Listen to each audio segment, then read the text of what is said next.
Muy buenas noches, ¿qué tal? ¿Cómo están, amigos y amigas? Una semana más en este mes de mayo con ustedes, poniéndoles al día en economía, intentándolo al menos, con humor, con colaboradores, un programa que hacemos cada martes por la noche, pero que intentamos desde luego que no sea aburrido como la economía podría ser, ni mucho menos. Lo explicamos todo de la forma más llana, más coloquial y con simpatía, o lo intentamos al menos cada semana.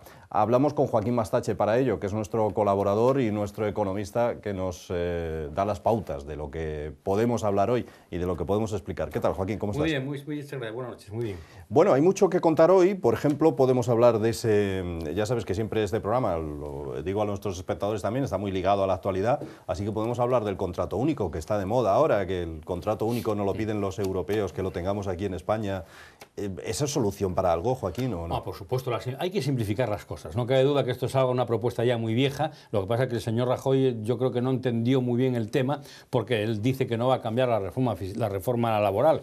Yo pienso que no se trata de cambiarla, se trata de reforzarla, complementarla e ir introduciendo aquellas cosas que en su día no se tuvieron en cuenta a la hora de hacer la reforma fiscal. El contrato único es fantástico porque de alguna manera lo que decimos simplifica y nos hace todo mucho más simple y más sencillo. ¿Pero contrato único qué significa? ¿Contrato con menos derechos? No, no, para nada. El contrato tiene que ser entre las dos partes, entre los trabajadores y los empresarios, y de alguna manera pues, existirá un modelo donde será contrato a tiempo parcial, será contrato completo y de alguna manera estará visto con las propias leyes que ahora tenemos en vigor, que es la ley de la actual ley de reforma laboral. Contrato único que puede ser a tiempo parcial, a tiempo completo. Por supuesto, claro, por supuesto. Indefinido, temporal. Sin duda alguna. Y que además también incorporaría que por ahí vienen un poco los tiros de ir a la unidad laboral, donde también probablemente se incorporaría a toda la función pública en todas sus extensiones. Pues Joaquín, debe ser el único al que te ha gustado, porque la patronal lo ve atrevido, los sindicatos lo rechazan, el gobierno dice que es anticonstitucional incluso. Bueno, será que hay pocos liberales y que les gustan las complicidades y que les gustan las cosas muy complicadas para que haya muchos márgenes de discusión y que de muchas personas sean necesarias para que toquen pito en esta historia, ¿no? Pero yo pienso que hay que tender hacia la simplicidad y precisamente que haya un contrato único es muy simple y es muy necesario. En todo caso, es una idea que lanza la Unión Europea, ni siquiera una recomendación ni una exigencia, claro. Bueno, no olvidemos que cada vez va a haber menos estados, cada vez va a haber más Europa y cada vez los gobiernos van a tener que ir cediendo de alguna manera soberanía en beneficio de una Europa mucho más amplia, más fuerte, más unida y que de alguna manera allí es donde se cocerán todas las instrucciones que luego tendremos que seguir todos y probablemente vayan por ahí las nuevas. Vale. Ya les adelantamos que en próximas semanas queremos hablar de asuntos como la reforma de las administraciones públicas, pero para que no lo diga todo Joaquín, con quienes quizá no están muy de acuerdo precisamente con lo que pueda expresar Joaquín Mastache. Me estoy refiriendo a los sindicatos de los funcionarios, los sindicatos de la administración pública. Estarán en las próximas semanas aquí, en esta misma mesa, haremos un pequeño debate al día en economía, pero de momento y hasta que eso ocurra, también hay que contestar a las preguntas, a los emails que han enviado nuestros espectadores. Quiero recordarles una vez más nuestra dirección, ahí es donde pueden enviar ustedes sus opiniones, sus ideas, sus sugerencias o sus críticas, esto último sobre todo, porque no sé por qué, pero es lo que más reunimos y lo que más nos llega a nuestro correo electrónico. Verán, les cuento lo que nos dice, por algún sitio lo tengo, Luis Viñales. Bien, Luis dice lo siguiente: estimados señores, quiero con este email expresar mi desacuerdo con algunas de las cosas que se dicen en su programa sobre economía. Recientemente el invitado dijo que Stop Desahucios juegan con el dolor de las personas y que detrás de este movimiento ciudadano están las siglas de un partido de ultraizquierda. Lo dijo Joaquín Mastache. Me parece un error supino decir eso, y para razonar por qué me remito a las palabras de alguien muy cercano al PP, dice Luis, tan cercano que es la delegada del Gobierno de Madrid. A punto de cumplirse 2 años del movimiento 15M, es verdad, justo se cumplen en esta semana, la señora Cifuentes ha reconocido que gracias a movimientos como este se han puesto en la agenda de los partidos políticos asuntos que antes ni estaban ni se le esperaban. A ver, Joaquín, vamos contestando. Ante todo, querido Luis, muchas gracias por alguna vez ver nuestro programa y complementar pues, el mismo con tus ideas. De todos modos, yo observo en el amigo Luis aquella vieja táctica de que cuando no puedas confundir, cuando no puedas convencer, confunde. Y entonces estamos confundiendo el stop al desahucio con el 15M. Confunde lo que la señora delegada del Gobierno en Madrid dice sobre el 15M para decir que lo dice sobre el stop al desahucio, cuando hoy mismo ella dice que eso es ilegal, etcétera, etcétera. No debemos de jugar a la confusión. Una cosa es 15M, que fue un movimiento que precisamente antes de ayer se conmemoró el 2º aniversario, que nació plagado de muy buenas intenciones. Fue un revulsivo para que todos, de alguna manera, antes de las elecciones, se moviesen, viesen que existía, por decirlo de alguna manera, un movimiento social y un movimiento de la ciudadanía, donde les decía, señores, cuidado, que no estamos de acuerdo con muchas de las cosas que dicen, que no están teniendo en cuenta mucho. Pero no estamos hablando ni de stop desahucios en aquella época, ni de cosas por el estilo. Eso fue posterior. Pero está ligado todo ello, ¿no? Yo pienso que algunos quieren ligarlo. Yo creo que algunos quieren aprovechar aquella corriente que fue refrescante, que fue de alguna manera muy interesante, muy juvenil y muy bienvenida por casi todo el mundo. Lo que ocurre es que luego se fue difuminando y algunos fueron cogiendo pues aquellos grupúsculos del 15M que les podía ser más interesantes para sus intereses. Yo sigo insistiendo que detrás del stop de los desahucios existe mucha demagogia, existe un partido político que lo sabemos todos en el Congreso. ¿Quién es? Ese Partido Comunista que ahora llaman Izquierda Unida y los Verdes, y esto está clarísimo. Ponen sus propias camisetas, hacen sus algarabadas, van a saludarles, les ceden los escaños, los llevan a las tribunas y montan su show. Y eso no es serio. No es serio porque están siempre con el mismo tema de que no les representan, de que hay que rodear el Congreso, de que hay que echarles de allí. Bueno, pues tendrán todos que marchar ellos mismos. Tampoco deben de estar muy de acuerdo con los que son elegidos. Por lo tanto, no juguemos a la confusión. No queramos aprovechar el dolor tremendo de las personas, que evidentemente es increíble que en un mundo como el que estamos viviendo, tan maduro y con tantos medios, tantos recursos, que no se haya protegido precisamente por los poderes políticos, que son los que tienen que proteger a aquellas personas que les han sobrevenido unas circunstancias muy lamentables y tenían que habérselas resuelto. Y en eso estamos todos de acuerdo. Y la propia ley que el PP aprobó en solitario, porque no podía aprobar cosas que se le solicitaban, porque no se podía aprobar la dación en pago con carácter retroactivo, porque no tiene ningún sentido crear una situación que no es la real, y vuelvo a insistir, se está jugando la confusión y se está jugando con los sentimientos de los demás. Bueno, pero a lo mejor sí tenemos que darle la razón a Luis en una cosa. Dice, el email continúa y dice, no sean más papistas que el Papa y reconozcan que viene muy bien que la calle imponga a los políticos sus ideas, porque a veces estos están sumamente alejados de los problemas cotidianos de los ciudadanos. Bueno, el que los políticos puedan estar de alguna manera alejados de los problemas más cotidianos no quiere decir que tengan que imponérselos. ¿Imponérselo cómo? ¿Cómo quieren imponérselo? ¿Rodeándolo? ¿Obligándolo? ¿Secuestrándolo? ¿No dejándolo ir al Congreso para que nada más que voten los que ellos quieren que voten? ¿Qué es eso de imponer? No, yo creo que será exponer. Yo creo que aquí hay un problema de terminología. Yo creo que imponer a nadie. Evidentemente, cuando unos políticos son elegidos libremente, democráticamente, tienen todo el derecho del mundo de aplicar su programa, y los demás tienen todo el derecho del mundo de venir a protestar y de alguna manera indicarles aquello con lo que no están de acuerdo. Pero ¿qué es imponer? ¿Imponer qué es? Para mí el término imposición a alguien que ha sido elegido democráticamente, yo no lo barajo, yo no lo tengo en mi vocabulario, yo no lo acepto. Bueno, pues es la respuesta que le damos a Luis, y como bien decía Joaquín, agradecerle enormemente que haya querido mandarnos este email. Ustedes pueden hacerlo, ya saben, en cualquier momento en nuestra dirección de correo electrónico Al Día en Economía. Bueno, pues hacemos lista ahora de errores cometidos. No sé si Joaquín se va a remontar a años anteriores, pero si no, al menos por este año de gobierno de Mariano Rajoy. Los errores pueden ser por cosas que no se han hecho o cosas que se han hecho pero se han hecho mal. Hemos querido dedicar el programa hoy a este asunto con la opinión, van a ver enseguida, de expertos en economía, pues de la talla de Miquel Buesa o del ex rector de la Universidad de Oviedo, Juan Vázquez, y otros muchos. Joaquín, ¿por dónde empezaríamos esa lista de errores, ya digo, pues por cosas que se han hecho mal o por cosas que directamente no se han hecho? Yo creo que el gran problema que hay es lo que no se ha hecho. Yo estoy totalmente convencido y estoy totalmente de acuerdo, y incluso los que vamos a poner sus opiniones sesgadas de ese DVD que hemos producido, veremos que están de acuerdo casi en el 80%, incluso se anunciaba 2 años antes de que llegase al poder, el Partido Popular. No olvidemos que hay opiniones del 2010, algunas del 2011, el Partido Popular llegó a finales del 2011 y cuando tomó posición estábamos ya iniciado el 2012, por lo tanto ya eran cosas que se vienen anunciando. Pero yo creo que es más notorio lo que falta que lo que está hecho. Lo que está hecho, probablemente todo ello había que haberlo hecho, menos una cosa, que es el incremento de los impuestos. Yo creo que sí existían soluciones sin necesidad, y en algunas opiniones se podrán ver en otro momento, se podían haber hecho muchas cosas sin necesidad de subir los impuestos. Y esa partida de 4 o 5 mil millones de euros, que de alguna manera se consiguió subiendo los impuestos y que generó dolor, que generó paro y que generó disminución de consumo, se podía haber hecho por otras vías, como podía ser el acometer de una vez necesaria la reforma de la administración pública, como muy bien uno de los que aparece en esta pequeña intervención veremos.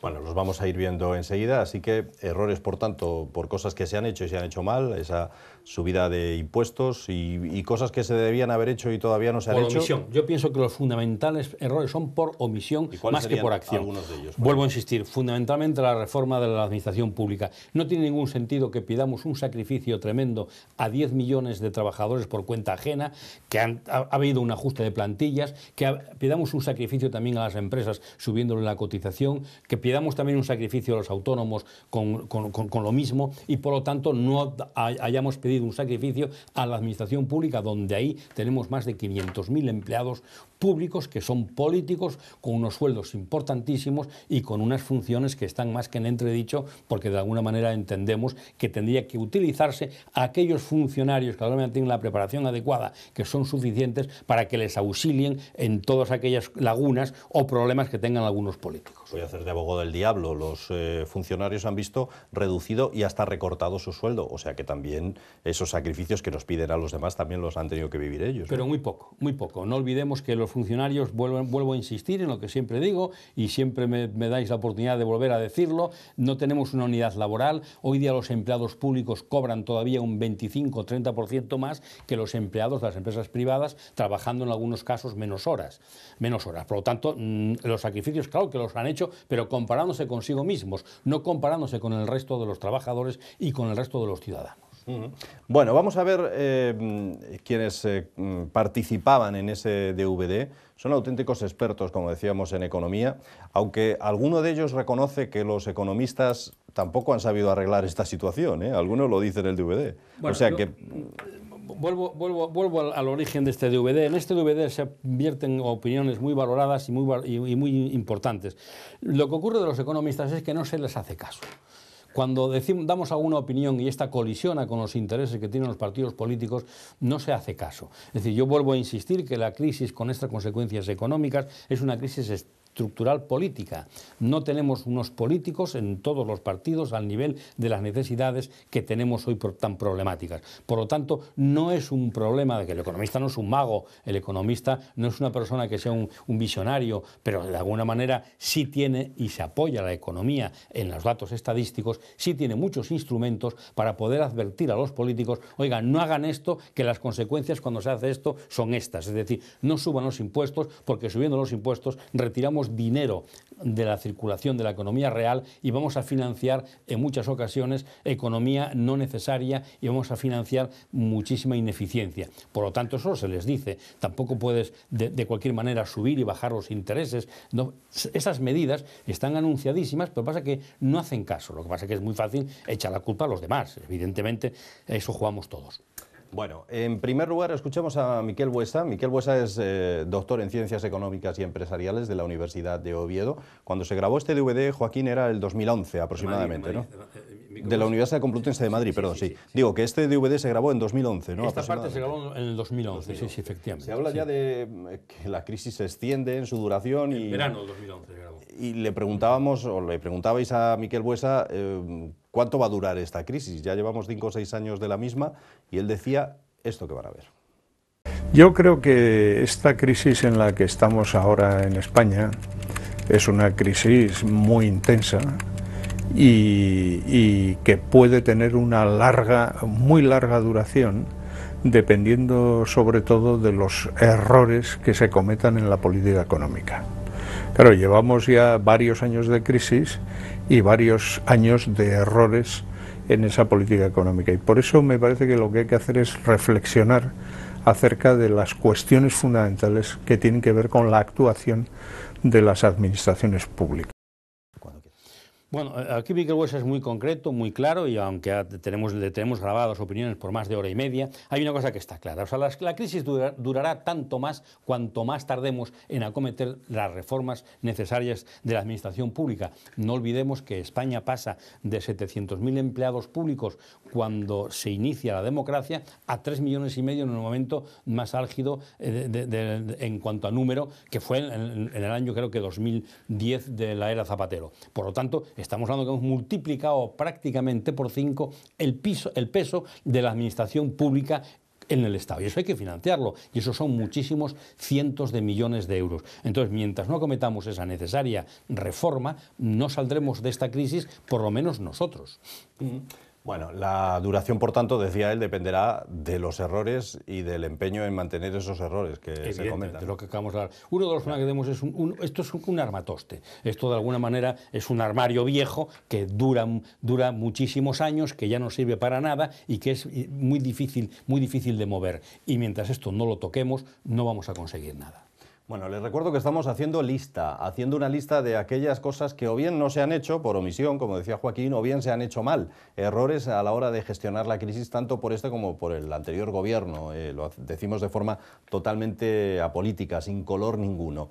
Y basándonos, ya digo, en este DVD llamado Soluciones para la Crisis, en el que intervenía también José María Serrano, que es catedrático de Economía de la Universidad de Zaragoza. Uno de los temas más polémicos es lo que tiene que ver con los bancos, lo que se ha ayudado, lo que se les ha entregado dinero, etcétera, etcétera, etcétera. Él respondía así a qué se ha hecho mal en cuanto a este asunto de los bancos. En mi opinión, el diagnóstico es que en la economía española hay dos graves problemas.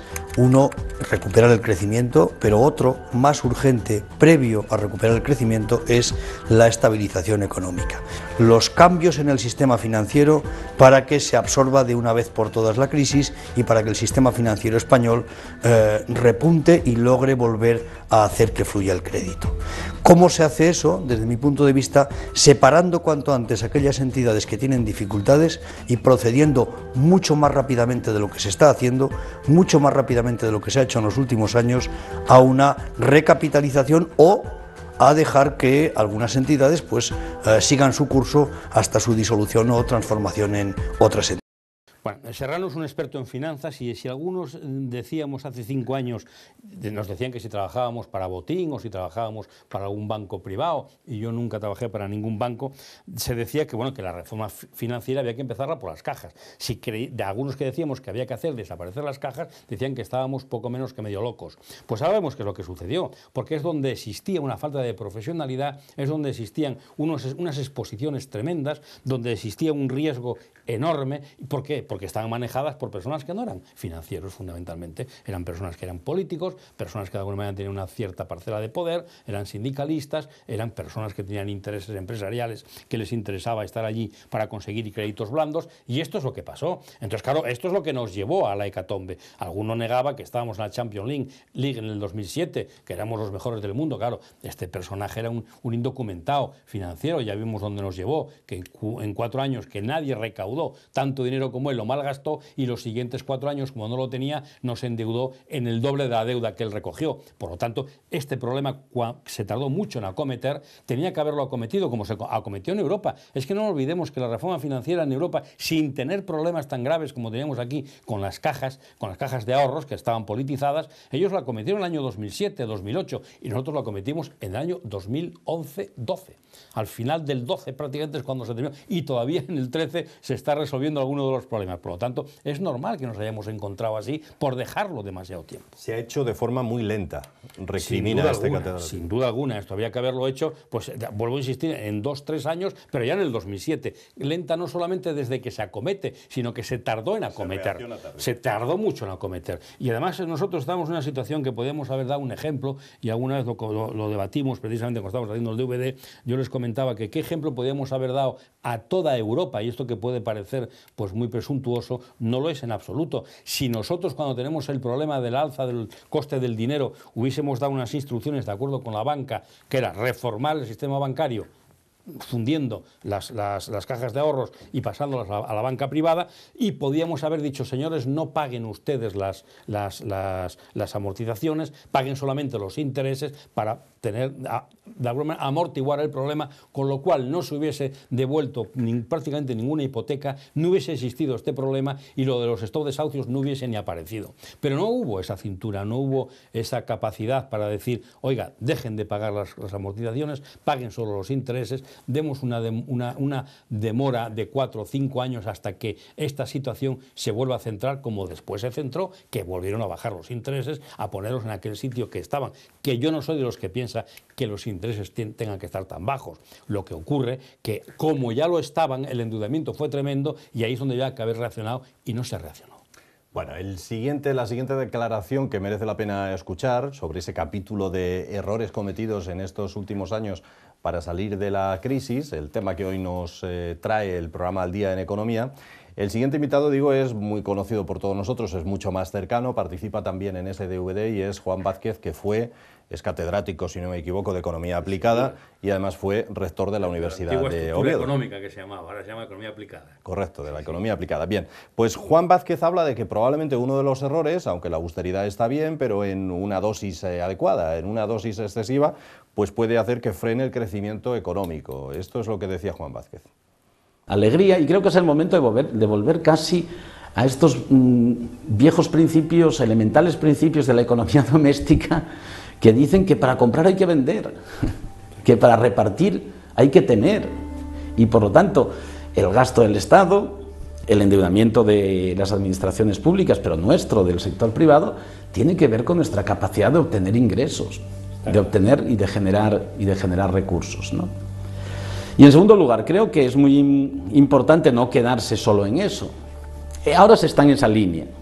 A mí lo que me preocupa de esta línea, que creo que es imprescindible, es que simultáneamente tiene un efecto negativo. El efecto negativo de que estamos frenando los estímulos al crecimiento. Bueno, Juan Vázquez es conocido por todos en Asturias, precisamente es el que está coordinando ese grupo de economistas que trata de asesorar al señor Fernández, que de alguna manera no sabemos el nuevo plan que quiere aprobar, que no lo tuvo que dejar para que cuando tenga ya el nuevo diputado sustituyendo al famoso Kiko. Entonces, de alguna manera, no sabemos por dónde va a salir. No sé si les va a hacer caso o no les va a hacer caso, fueron bastante coherentes muchos de los consejos que le dieron. Y bueno, Juan Vázquez nos habla también de la economía real y también nos habla de que, bueno, que cuidado con estas cosas. Pero yo sigo insistiendo. Es decir, la austeridad tiene que estar presente en todo, porque lo contrario de la austeridad es el despilfarro. Otra cosa es qué podemos hacer cuando, al ser austeros, dejamos de gastar recursos, pues devolverlos a la sociedad. Otros entienden que deben de fomentar consumos que a lo peor no son necesarios. Yo el otro día estuve viendo, por ejemplo, el tema este, que claro, decir esto en Asturias puede ser de alguna manera cuando menos polémico. No olvidemos que las infraestructuras asturianas han adelantado muchísimo. Si contamos todo el dinero que hemos gastado y el que nos queda todavía por gastar, como por ejemplo todos estos problemas que aparecieron ahora con esos chorreos que aparecen en los túneles para llevar el tren hacia la meseta. Entonces, claro, el kilómetro aquí es altísimo. El dinero que hemos aplicado por habitante es tremendo. A todos nos gustaría que nuestra región y nuestra provincia llevase unas mejoras tremendas, pero ¿a qué precio? ¿Y para qué? Lo que llamamos la eficiencia, porque la eficacia es conseguir un objetivo, pero la eficiencia es qué cantidad de recursos incorporamos a la consecución de ese objetivo, y es donde siempre están enfrentados los dos modelos económicos, de alguna manera el liberal y el socialista, ¿no? Porque yo no me gusta llamarlo socialdemócrata, porque parece que entonces nosotros no somos demócratas y ellos son muy hábiles y dicen socialdemócrata. No, el sistema liberal y el sistema marxista o sistema socialista. Bueno, después de Juan Vázquez podemos terminar ya esta ronda de intervenciones con dos buenísimas aclaraciones que hace Pedro Suárez, que es economista y además también catedrático, y que nos habla, por ejemplo, de que hay reformas pues que no se han llevado a buen puerto, que han fallado, que no han sido las correctas. Esto es lo que nos dice. Hay intentos de reforma del marco y también intentos de fallidos y otros que están saliendo bien. Los fallidos, la reforma de las pensiones, no la llamo fallida, sino que la llamo un poco injusta, y habría que reformar las pensiones de otra manera, basándola más en el ahorro y no en recortar las pensiones de la gente que es mayor y tiene necesidades. Luego el mercado laboral no se reforma. Bueno, Pedro Esbar, como todos saben, es un referente del liberalismo español, es una persona que es muy concreta, muy directa, muy clara, y habla de las pensiones, que de alguna manera tenemos que también regularlas, está también hablando del mercado laboral, que luego se regula, y habla de unas reglas fundamentalmente claras. Es decir, lo que tenemos que eso es la sencillez. Lo que no puede existir es lo que existe en este país ahora mismo, que tenemos 17 parlamentos legislando. No, con uno basta. Lo que no puede existir son 8.150 comunidades, que también, ayuntamientos que también están en muchos casos mandando normas, creando complicaciones, y este es uno de los problemas que tenemos que afrontar, que es lo que llamamos la reforma de la administración, que no sé para cuándo lo vamos a dejar. Hombre, hay una fecha que dicen que es junio. El señor presidente dice que para junio va a lanzar el primer, de alguna manera, envite para el tema de resolver lo que es la administración del Estado. A ver qué es lo que nos pone encima de la mesa, porque todavía no lo tenemos muy claro. Y una última declaración de este mismo Pedro Esbar, en la que se refiere a la forma de gobernar que tienen muchos políticos. Escuchen, porque es muy curioso. Yo veo que hay una actitud de las que en las películas del oeste se decía: oh, me hablan y saco la pistola, ¡pim, pam! No es así como hay que gobernar un país. El país hay que gobernarlo con reglas bien establecidas, claras y que no se cambien. Bueno, aquí hablamos de que habla Pedro Esbar, de que hay que tener un plan claro, de que no podemos estar aquí al tuntún, de que no podemos estar de alguna manera cuando surge un problema a ver cómo lo resolvemos. Nos damos cuenta al querer resolver ese problema que según la solución que demos nos aparecen luego 3. Bueno, es un poco la falta de coordinación y la falta de alguna manera de orden en la solución de todos los problemas que tenemos. Pero es verdad, ¿no? En Sin muchas duda ocasiones gobiernan así los políticos. Surge una vía de agua, la tapan, surge otra por otro lado, la tapan. Y la tapan mal, el que se luego mueve resulta disparan, que, como sí, dicen, está ¿no? claro, sí, está claro. Es muy gráfico, Pedro, en estas cosas. Bueno, les proponemos un juego ya en el final de este programa de hoy, de este Al Día en Economía de hoy. Les vamos a ofrecer 7 diferentes tipos de sueldos, según están las cosas y con la economía como está, y eso lo reflejamos y lo reconocemos aquí en este programa Al Día en Economía. Identifiquen ustedes, si es que tienen sueldo, porque en algunos casos ni es así, ¿qué tipo de sueldo es el suyo? Hay 7 modelos diferentes de sueldo que con mucho humor se ha preparado en este vídeo que van a ver.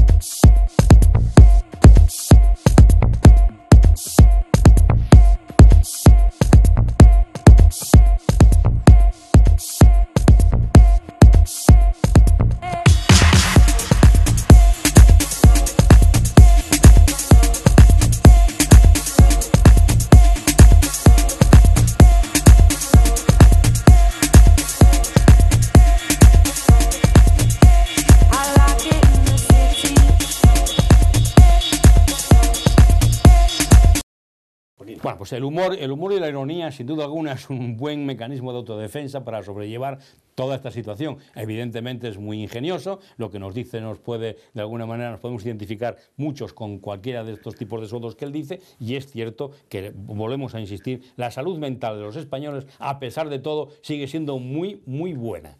A mí me gusta eso del sueldo cebolla, que dan ganas de llorar cuando lo ves, ¿no? Sí, lo poco que dura, sí. Y lo poco que dura, el sueldo tormenta, ¿no? Que no sabes cuándo va a venir ni cuánto te va a durar. Está claro. Tristemente es así, pero bueno, hay que tomárselo, como bien dice, con sentido del humor. Sin duda alguna, hay que tener mucho sentido del humor para sobrellevar esta tremenda cruz y esta tremenda dificultad que nos va a tocar llevar durante unos años más. ¿Unos años todavía? Unos años, sin duda alguna. O sea, nada va a ser igual como de lo que fue. Desde la crisis lo que nos anuncian son cambios. Evidentemente, si vamos a la profundidad de la etimología de la palabra crisis, es lo que nos dice, que tiene que haber cambios, que lo que funcionaba no funciona, que como estamos haciendo las cosas no estaba bien, porque si no llegaríamos a este punto, ¿no? Por lo tanto, cambiar el chip, cambiar el orden, cambiar ciertas cosas, nos va a llevar sin duda alguna mucho tiempo. Bueno, pues a ustedes, mientras eso ocurre, ya saben que les pedimos que nos envíen, que además es gratis, sus opiniones, sus correos electrónicos a esa dirección que ahora mismo pueden ver. Así que no les cobramos nada por ello, ni mucho menos. Ustedes pueden darnos ahí sugerencias, críticas, opiniones, en muchos casos también estar en contra completamente de lo que se dice aquí. Pues muy bien, lo debatimos y se lo trasladamos a Joaquín Mastache, que es el que les responde como economista de guardia que es de esta casa, ya le hemos dado ese título oficial cada semana aquí en Al Día en Economía. Joaquín, muchísimas gracias por estar con nosotros una semana más. A vosotros, por soportarme una semana más, sin duda alguna. Muchas gracias. Un placer, siempre un placer. Señores, hasta la próxima semana. Gracias, buenas noches.